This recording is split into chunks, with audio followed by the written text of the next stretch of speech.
Hello, I'm Laura Furiosi, divorced mother of 3, and I'm here with my mother, Lynette Galvin, with 35 years' experience in family law. You're listening to the Divorce Course podcast. Through our candid discussions, we hope to help you through your divorce or de facto separation. We will be answering the most commonly asked questions and covering the stages and steps that you will face on your way to freedom.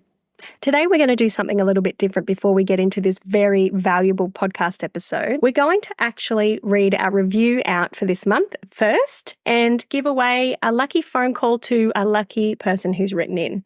Hey, Mum. Yes, Laura. So Hello, everyone. We've procrastinated a little bit and we've been reading a lot of your lovely reviews, but we've decided to choose this one from Spotify, Nikki P, and it says, "Such a profound moment in my journey. Glimpse of the sun, such valuable advice, totally resonate. This and every episode has been so valuable." So thank you, Nikki, for that review. And thank you all of you for your wonderful reviews. It's helping others find our episodes. Absolutely. Send us an email at thedivorcecourspodcast@gmail.com, Nikki P, and we'll sort out your free phone call with Mum. Today, Mum, in our members' meetings, we get a lot of people who have these messages or they're freaking out because they've received a letter or they've got this big word salad sandwich from someone, and usually their ex or their ex's lawyer, and they are freaking out. And we wanted today to try and come up with a step-by-step process that anyone can follow. Yes. To try and read the letter like a lawyer. And we're not talking about how to respond to it. We're talking about how to read it. And then we'll talk about how to respond to it later. But if you're listening today and if you get these big word salad letters or messages from your ex or from their lawyer, then Mum has created a step-by-step process for you, and we're going to talk you through it today. And if you've got a pen and paper, write these steps down and follow the process. Or you can go onto our website, find the episode in the blog, and you can download the free checklist. So let's get started, Mum. So these letters we hear from a lot of people. The really bad ones often drop on a Friday afternoon. Yes. You're without support to go through it with your lawyer. So I think this will be very valuable. Yeah. I want everybody to think about a time when they've received a letter that's full of gobbledygook and lots of words, and you're just freaking out and you're focusing in on maybe one sentence that you've read in there, and you read that one sentence. I don't know, like we've got some members who've said their ex has written and said they're going to try to go for 100% custody of the children. And so they don't read anything else in that letter. They just have that 100% custody for the children, and they're just immediately turned into panic stations. Yeah. Their world closes in on them, and they're not thinking straight about anything. And who can blame them? I know. Because if it's written on behalf of someone who knows what your triggers are, sometimes they deliberately put it in. And in defence of the lawyers, sometimes the lawyers don't know what impact it's going to have on you, but your ex probably does. So, yeah. Or maybe it'll say you never looked after the children if you're reading an affidavit or something. That's right. And we've talked a lot with Mia Madafri and how the narcissist in particular, if you've got a manipulative, controlling ex, they're doing that to have a reaction from you, to get you to bite back, to get excited about hurting you. And to distract you. It might be a red herring and it might be you've been getting too close to something. So they throw this in to have the effect that it always will have on you. It just completely discombobulates you and you can't go back. They're running the agenda. So this method was told to me by a King's Counsel, in other words, a silk barrister, when I was studying for the bar. And I've used it ever since. Okay. Because your lawyers sometimes get flustered by big, long letters that come in at 5 to 5 and full of accusations. Again, they can't talk to you to clarify things. So they may just read that bit in the brief moment before the weekend and forget all the rest and miss all the rest. Okay, so let's learn how to read a word salad letter like a lawyer. So step 1, Mum, and this is going to sound ridiculous, and trust me, these steps are great, but the first step is read.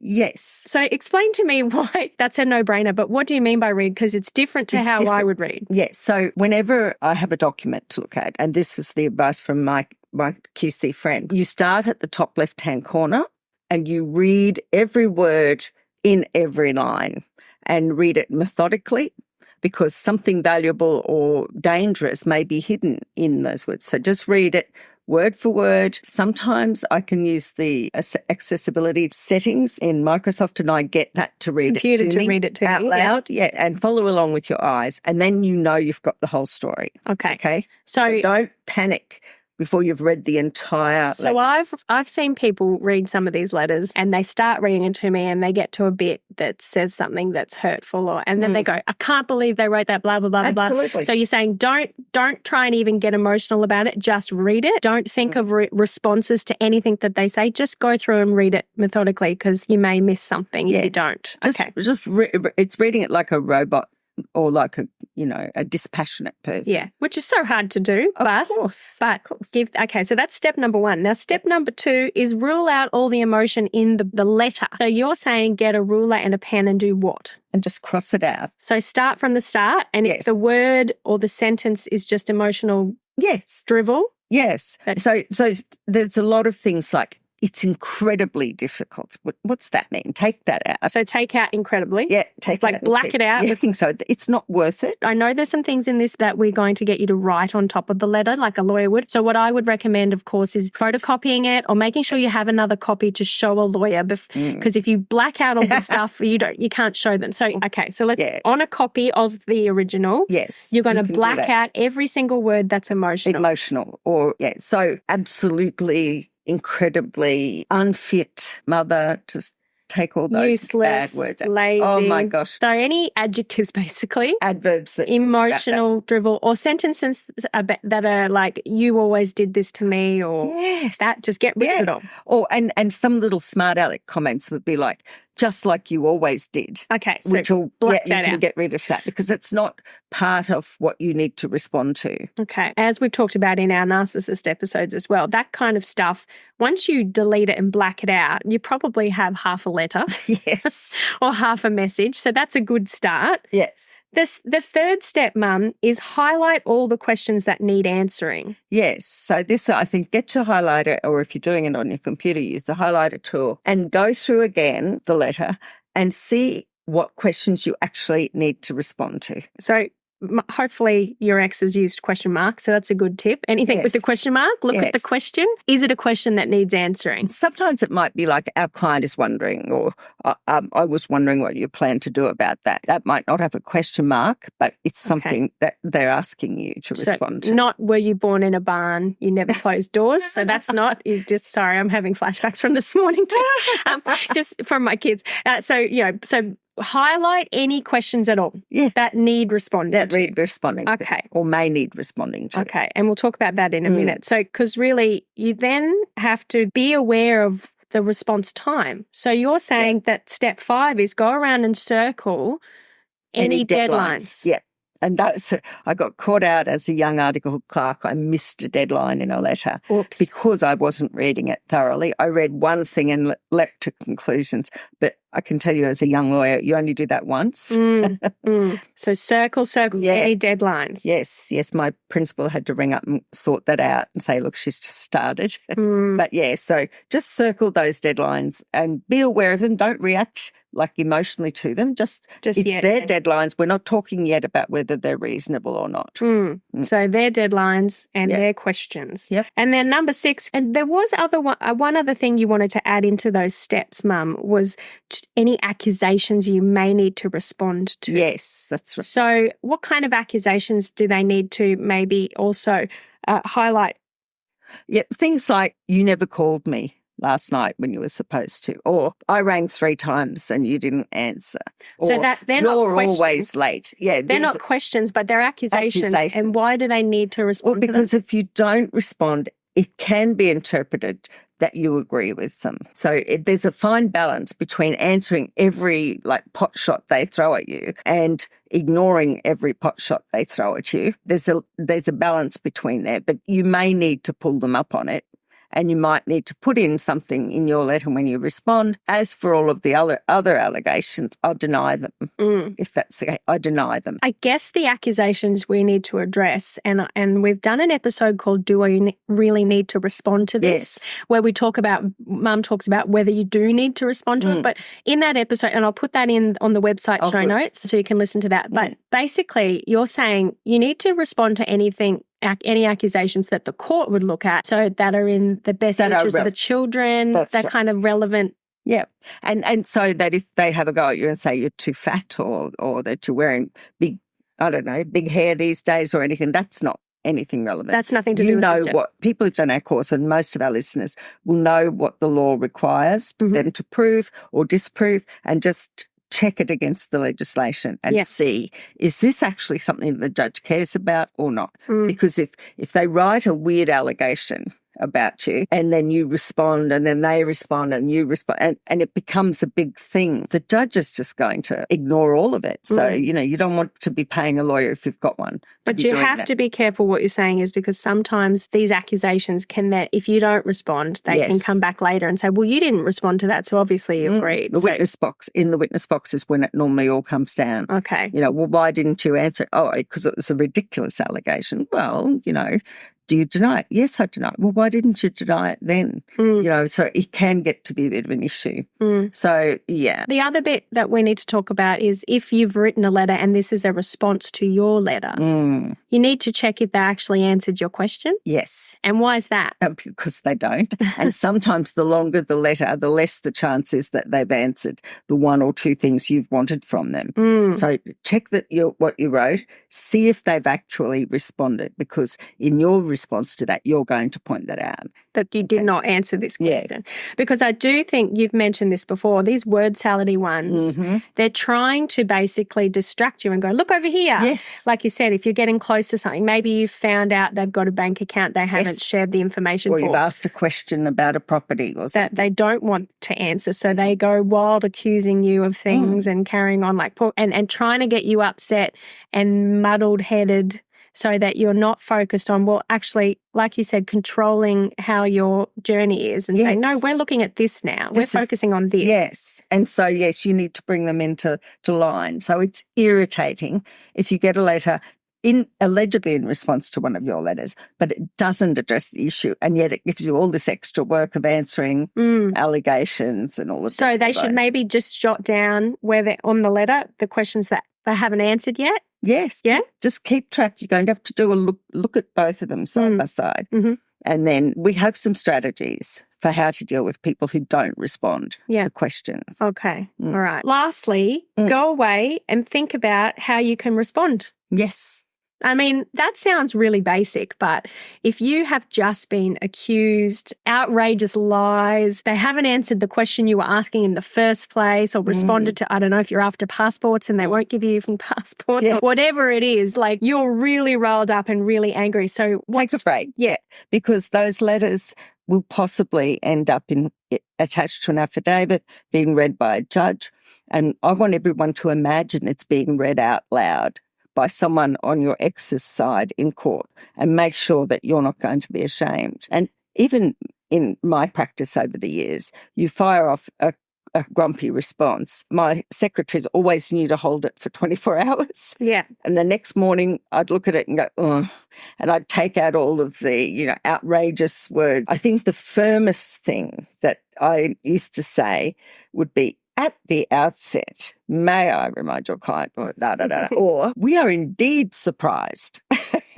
Yeah. And that's about as reactive as you probably should get. It's probably not your normal language. No. But yes, you can say, I am surprised that you say this, when you know that I can prove it's not true. So that's why you take your time to dilute it down and make sure you're not just doing your knee-jerk reaction, which is exactly what some of these letters are trying to. And I guess that leads us then back to the deadlines, because then you need to go and put it in your diary, or make sure you set an alarm in your. But if the deadline says today or within the next 2 hours, and you don't have that time to go away and get the emotion out. Well, who does have it? What do they do? Well, so hardly anything is ever that urgent. Except if someone's taken a child they shouldn't be taking or something. To give you 2 hours notice of something is usually quite unreasonable. So if you can manage it, do it. But if it's a really outrageous deadline, it's their deadline. Unless it's one that the court has in its central practice direction, or if you've been ordered and there's a deadline frame, you can always slow things down a bit No, well, I shouldn't say always, guys. You need to talk to your lawyers. Definitely talk to your lawyer. Yeah. But many times you can slow things down by writing back and saying, look, you've given me the deadline of this time this afternoon or tomorrow. That's too short. I need at least 3 days or 7 days to get this material together, and I'll have it to you by this date.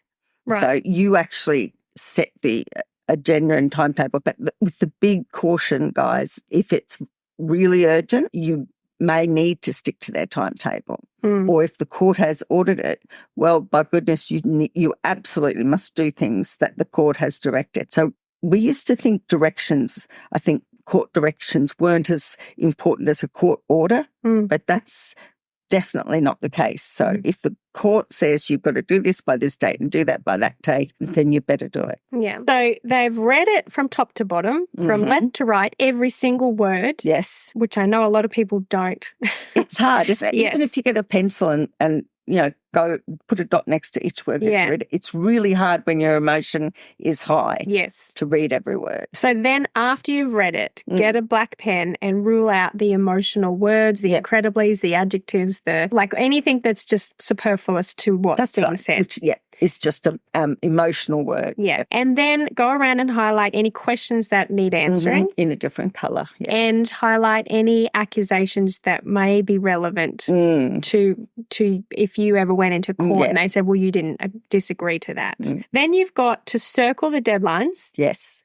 Go away and think about it. Then you come back. Oh, sorry. And also, you also need to check if they've answered any questions. So then you come back. And how do you usually respond to a letter like that? You can find us on Instagram, Facebook and TikTok. We're there waiting for you right now. If you want to get more out of the Divorce Course, all you have to do is go to the Divorce Course podcast at Facebook or TikTok, or the Divorce Course on Instagram. There we share bite-sized pieces of information and bite-sized inspiration and motivation to help you through this difficult time. Come and join our community and let us know you've joined. We'd love to see you there. That, Mum. Do you? I put headings. Headings? Yep, okay. Because a word salad, sometimes it's written that way so that the point of it is lost.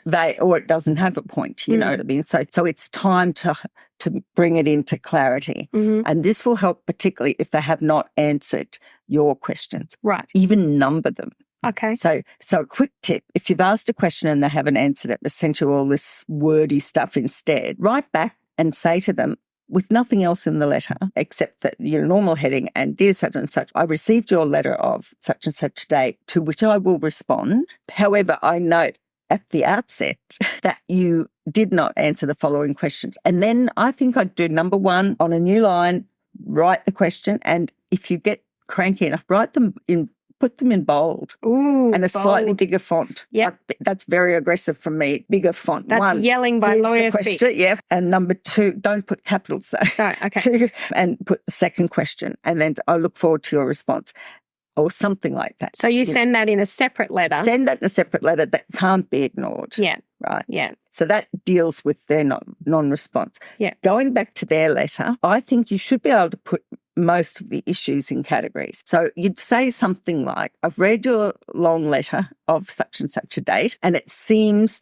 that the matters can be characterised as follows. And then it'll be one, and it'll be pick up and drop off times, or one, use of the joint bank account, whatever it is. And then put there, you say this, however, my response is that, right? And that way you've got both sides and they know they've answered it. Number three or two, whatever, you put the same thing, the car, what happened to the car, and then you put what they allege, and then you tell them what your story is. That way, a judge who only reads your letter will still get the whole picture.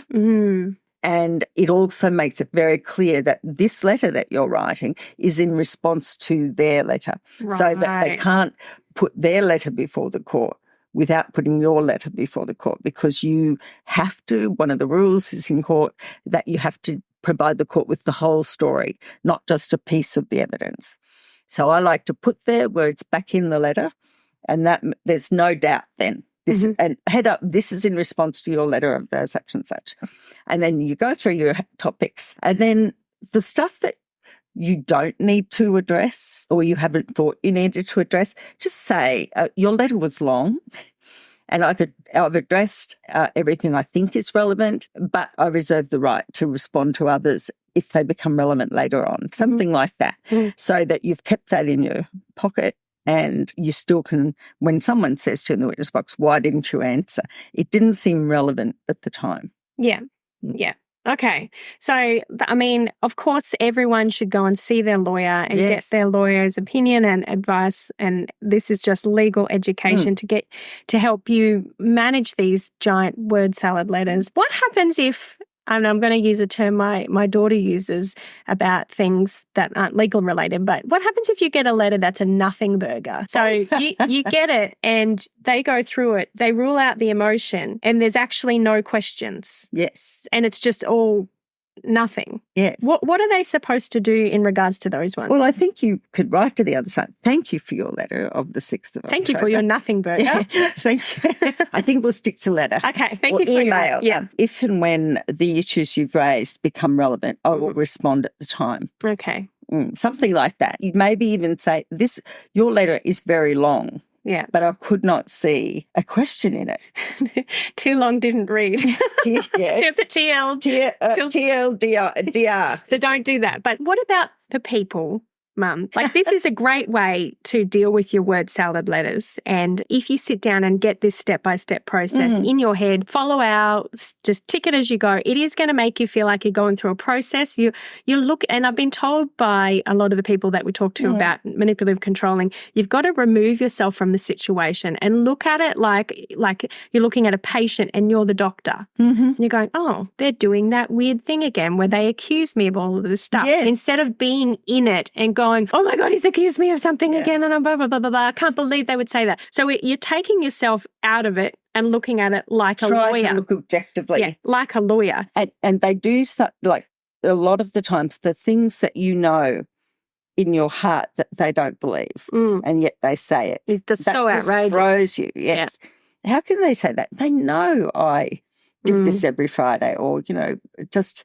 Someone said to me once, you can't explain crazy. So if you do get a crazy letter, you'll make yourself go crazy trying to figure out why they're being crazy with those letters. Don't get into their crazy. You just can't. Otherwise, you get into it. And like you said, Mum, then these letters end up in court and some people don't give the whole story. They're meant to, but they don't. And in the early stages, like you said, before the trial happens, where the truth does come out, you can look like a bad person. Oh, if you've a sad thing. Lost your biscuits because this ridiculous accusation and you've gone crazy in the letter and all they present to the court is you being crazy in a letter. Yeah, or a little bit that reactive abuse. Yeah, and so it's a very unrealistic expectation it is. That the courts have. They expect us to be saintly and child-focused and polite at all times, not just the lawyers, but you as well. So hopefully waiting a day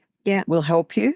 Hopefully following this crossing out all the rubbish stuff really will help you be, I guess, more analytical about the letter they've written. The worst thing you do, the worst thing you shouldn't do, we should put a shouldn't do. The worst thing the one thing you shouldn't do is quickly dash off an email and respond just to the bit that rankles you. Yes. And ignore all the rest. Because that's what they want. That's exactly what they want. And I don't know, I've talked to kids about bullying. I used to be a teacher and with the bullies, they want to see you react. Yes. They do it so you react. Yes. So as hard as it is, if you're being bullied by your ex and you want to react, you don't show them your reaction. Don't give them what they want. They're not doing it because they think it's true. They're doing it because they want the reaction. And if you give them what they want, they go, great, that worked. I'll do it again. Yes. So that's kind of training them. You're training them to just go, you're wasting your time here. You're flogging a dead horse. And that's what that grey rock theory is. You turn into a rock and you're so boring, they go away. But you're also training yourself to not do the reaction, and that's really hard, isn't it? Well, Mia's talked about with us before, and then we've talked about it. You take their power away when you start to laugh. And Mum, you've talked about sometimes having a bingo card. Yes. Which you would never show a judge or never get that in an Don't affidavit. let the kids see it, but it is quietly funny. You could create a bingo card and say, okay, like I've sent this letter off. Let's play a game. What do you reckon they're going to accuse me of today? Yeah. Is it going to be bad mothering? Is it mental health? Is Yes. it, I don't know, Are they going to say wasting child support? Are they going to say they've got proof of something but then not give it to you? Yes, yeah. So or threats, and you could create a little board and then that way, or have a little bet with your friend or your new partner. What do you reckon they're going to say? And so when you get the letter, instead of just being so gut punched, yes, you can finally train yourself to just laugh, and then you realize it's predictable, some of these behaviors, because everybody's writing in saying, oh my gosh, what Mia said in that narcissist episode, or what you guys say in the manipulative controlling stuff that you talk about, that's what's happening to me. And we should, it's happening to everyone. Pretty well. We should emphasize that a good lawyer or a reasonable person will not write a word salad letter. Yeah. They may be a little bit unstructured, but it won't be full of allegations and stuff, and if it is just messy, if it's just stream of consciousness crap. Yes. And God bless dictation, the audible, where it turns into words. Then you're the one who will put some structure into it when you respond with a number, maybe a heading, put that in bold, underline, and just stick to the facts, ma'am. And I know you don't like this analogy, but I think the best thing, it's not really an analogy, it's a track. I can see you grinning. Don't. Are you going to say the Trump thing? I am. No, okay. So, look, and I get it, because you see his stream of consciousness going out as he talks. But what we could do, and I know some of our members have said they've started doing, they put that word salad email into a chat GPT and get it to summarize the email. Oh. I know Google now offers to summarize the email, but don't trust that, because it could miss something. Oh, it could miss something. Can you imagine in the witness box, ma'am, you didn't respond to this letter. Well, I put it in chat GPT.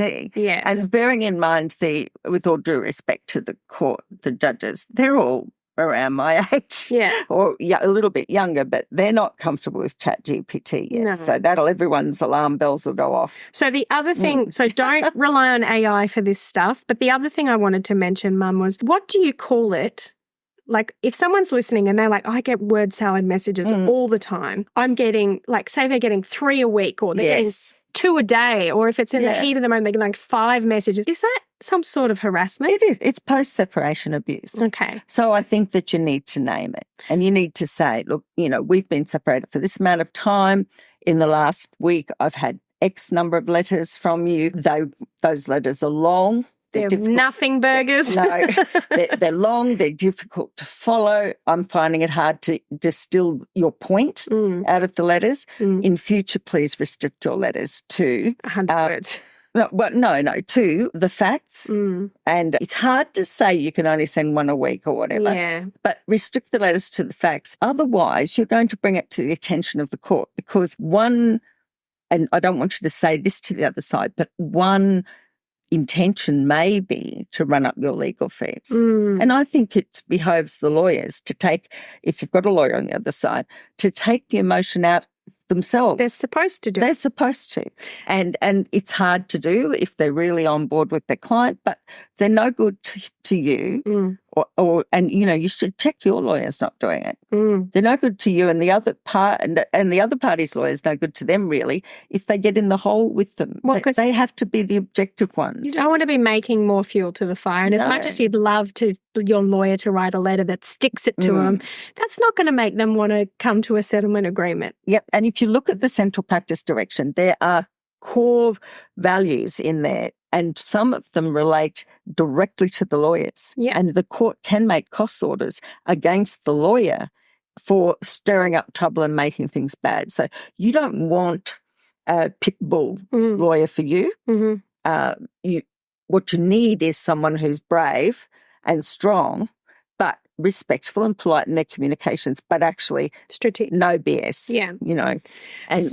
And unfortunately, if you've got an ex who is who used to do that to you in the marriage, if he used to gaslight you during the relationship, he's going to find a lawyer that will continue to do that. So if they come to me, if they used to come to me, for instance, and want me to do that, I go, no. Yeah. No. Yeah. Those letters, if there's lots of them, you could show that to a judge and go, look, this is unrelenting. Do a table. Yeah. Do a table, the date, the time, what it was about, and the number of words. Okay. And that's the quickest way to present a case to a judge or any officer. And also to let the other side know, you send it to, look, I'm keeping a record of all of this, and this is increasing my legal costs. So I'll be ready to raise this and ask for reimbursement.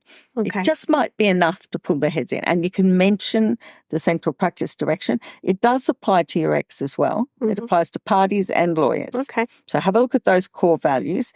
And even at this stage, I say practice direction number of this date, and I set it out. And that just, in case they haven't read it or they've forgotten about it, it brings it back to their attention. All right. So if you go to www.thedivorcecourspodcast.com.au, you can go to the blog and find this episode's show notes. CPD. And I will put the central practice directions in there as well. But you can also find them on the FCFCA website. Yeah. And if you're not in Australia, I'm sure there's some sort of law, if not, rules they have to follow. Well, it's verging on a post-separation abuse, even though they've got a lawyer. Yeah. It could be family violence, and it might be a form of family violence in many courts. But even if it's not, if you're listening from another country and they don't have that concept, just setting out a table and the frequency of their correspondence will let everyone know you're onto them. Yeah. And it may help you in court. Okay. If you're trying to argue against perhaps having the children more, or I don't know. Now, we've got another episode called Bombarded by Legal Letters,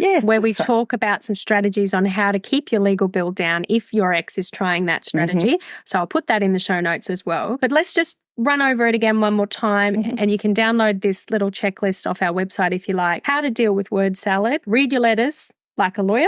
Number 1. Read it top to bottom, left to right, every single word, even put a dot above it to show that you've read it all. Number 2, rule out the emotion or black it out, I reckon, a big thick texter. That way you don't have to read it a second time. Number 3, highlight the questions that need answering. Ignore the questions that don't. Number 4, highlight any comments you need to respond to, any accusations. Then number 5, circle your deadlines. Yeah. And then check that they have responded to your questions. Yes. And if they haven't, make a note of which questions they haven't answered. And send a separate letter about that. Yep. And then go away and think about how you're going to respond to the questions and the accusations.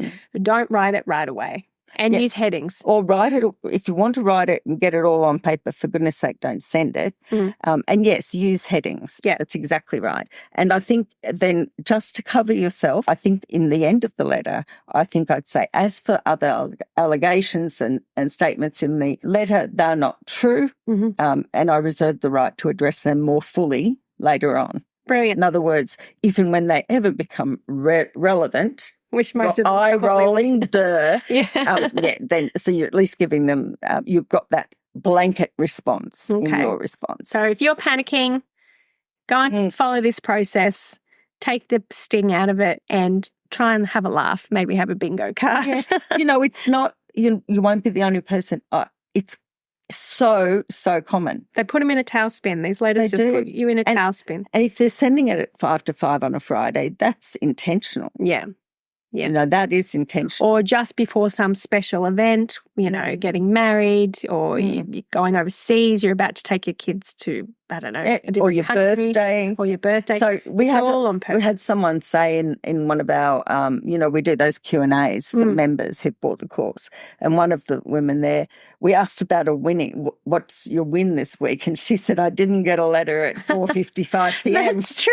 That is a win. On a Friday. We thought, that's a win. That is a win. All right, everyone. Well, thank you, Mum, for your time and your knowledge. And if you are dealing with a letter today and that's why you're listening to this episode, we wish you the best of luck. And remember, this won't go on forever. They can't write letters forever. And you can always get it read out in Donald Trump's voice. I'm deleting that. It's a waste of time.